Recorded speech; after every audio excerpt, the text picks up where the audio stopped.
আবারও ভারী বর্ষণে জলাবদ্ধতার কবলে পড়েছে বন্দরনগরী চট্টগ্রামের বেশ কিছু এলাকা। এতে দুর্ভোগ বেড়েছে নগরবাসীর।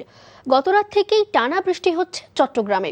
এরই মধ্যে সকালে অতি ভারী বৃষ্টিপাতের ফলে নগরীর বেশ কিছু এলাকায় জলাবদ্ধতার সৃষ্টি হয়েছে।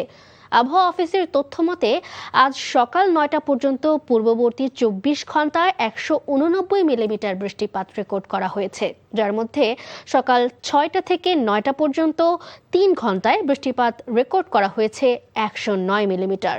সাগরে মৌসুমী বায়ু সক্রিয় থাকায় আরও ২ থেকে ৩ দিন বৃষ্টিপাত অব্যাহত থাকতে পারে বলে জানিয়েছে আবহাওয়া অফিস।